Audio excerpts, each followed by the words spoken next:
ٹھیک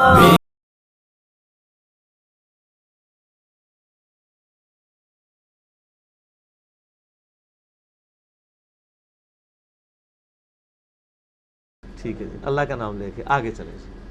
اچھا علی بھائی، آپ کے لیکچرز میں اکثر آپ نے یہ بتایا کہ فتنے کا آغاز جو ہوا تھا نا، وہ حضرت عمر فاروق رضی اللہ تعالیٰ عنہ کی شہادت سے ہوا تھا۔ ہاں جی بالکل۔ تو اس وقت بظاہر امت میں ایسا اختلاف کوئی نظر نہیں آ رہا تھا، تو اس پہ ذرا روشنی ڈالیے، وہ وجہ کیا تھی؟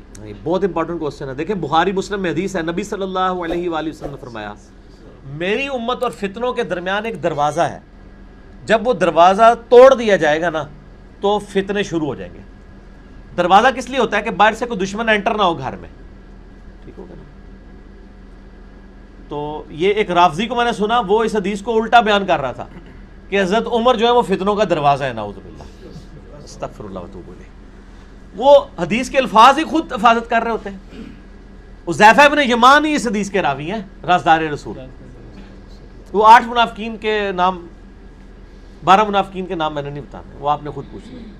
حذیفہ ابن یمان رضی اللہ تعالیٰ عنہ ایک دفعہ بیٹھے ہوئے تھے، بخاری مسلم دونوں میں آتا ہے، سر اس میں بھی موجود ہے، بے فکر رہنا ہے آپ منافقین کے تو نام ہے؟ جی نہیں، نام نہیں تانوں دسنا، نام نہیں، یہ 5-6 تو نقوی صاحب کو بھی پتہ ہے، اس کے اندر موجود ہے۔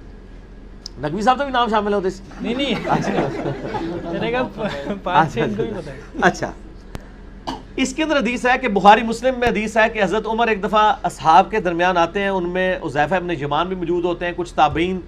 تو حضرت عمر کہتے ہیں کہ حذیفہ وہ ذرا مجھے فتنوں والی حدیث سناؤ نا، تو وہ کچھ بات کرتے ہیں، نہیں، حضرت عمر کہتے ہیں وہ نہیں، وہ جو سمندر کی موج کی طرح بڑا فتنہ آئے گا۔ تو وہ کہتے ہیں امیر المومنین آپ کو اس فتنے سے کوئی ڈر نہیں ہے، ٹھیک ہے۔ تو حضرت عمر کہتے ہیں کیا ہوگا؟ ان کا وہ ایک دروازہ ہے اس فتنے اور اس کے درمیان، وہ دروازہ جب تک ختم نہیں ہوگا نا فتنے نہیں ٹوٹیں گے، اے امیر المومنین آپ کو ان فتنوں سے کوئی خطرہ نہیں ہے۔ تو حضرت عمر کہتے ہیں حذیفہ وہ دروازہ توڑا جائے گا یا کھولا جائے گا؟ تو وہ کہتے ہیں دروازہ توڑا جائے گا۔ دروازہ توڑ کے کون انٹر ہو رہا ہوتا ہے اندر فتنہ؟ وہ دروازہ حفاظت کر رہا ہوتا ہے نا، وہ دروازہ کون سا توڑا گیا؟ سیدنا عمر۔ اچھا، حضرت عمر یہ حدیث بیان کر کے یہ کنورسیشن، اب یہ بڑی معرفت کی باتیں ہو رہی تھیں، اب باقی تابعین بھی سن رہے ہیں، یہ کیا کوڈ ورڈز میں باتیں ہو رہی ہیں، بخاری مسلم کے الفاظ ہیں۔ جب وہ چلے گئے تو اصحاب میں سے تابعین نے کہا کہ اے حذیفہ یہ کس فتنے کی بات ہو رہی ہے؟ تو انہوں نے کہا وہ دروازہ خود حضرت عمر ہے، اور حضرت عمر کو یہ بات پتہ ہے کہ ان کی شہادت کے بعد امت میں فتنے ٹوٹیں گے۔ تو سر یہ آپ اپنے علماء سے ہی پوچھیں کہ حضرت عمر کی شہادت کے بعد اس امت کے ساتھ کیا ہو گیا ہے؟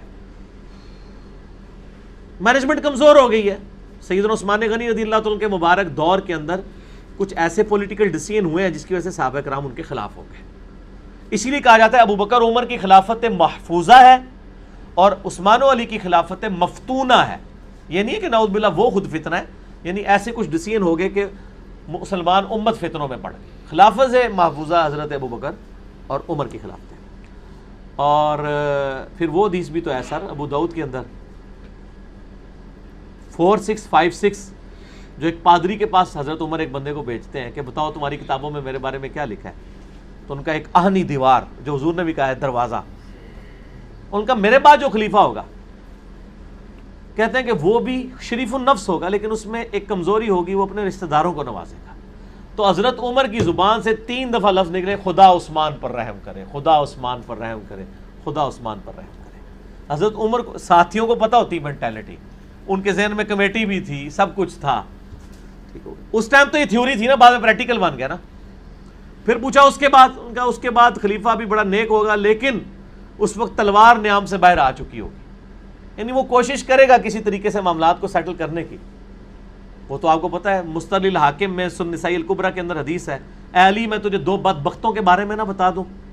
ایک وہ بدبخت جس نے قوم میں سمود کی اونٹنی کو قتل کیا، اس کے بعد اللہ کا عذاب آ گیا، اور میری امت میں دوسرا بڑا بدبخت ہوگا جو اے علی تیرے سر پہ ایسا وار کرے گا کہ تیری داڑھی کو سر کے خون سے رنگ دے گا۔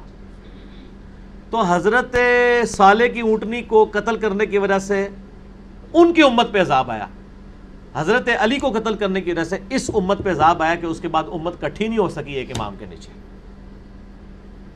ٹھیک ہوگا۔ تو یہ بڑی ریزیمبلنس ہے. باقی پھر باتیں کہاں سے کہاں نکل جائیں گی اگلا سوال. اچھا علی بھائی، اس میں ضمن ایک سوال ہے، حدیث کے جو الفاظ ہیں نا کہ دروازہ توڑا جائے گا، تو توڑنے سے مراد تو یہ ہے کہ پھر فتنے مزید آتے ہی رہیں گے. اب یہ دروازہ کبھی بند نہیں ہوگا کیا فتنہ؟ نہیں بند ہوگا نا، اللہ یہ کہ ایکسٹراڈنری معاملہ ہو جائے گا وہ خلافت مہدی علیہ السلام والا، وہ تو ایک اسپیشل پروٹوکول ہوگی. میں تو پریشان ہو گیا تھا کہ آپ کچھ اور ہی نہ پوچھ لیں. شکر ہے آپ نے وہ نہیں پوچھا جو میرے دماغ میں آ گیا تھا. تو جو میرے دماغ میں آیا میں دماغ میں ہی رہنے دیتا ہوں. اگلا سوال.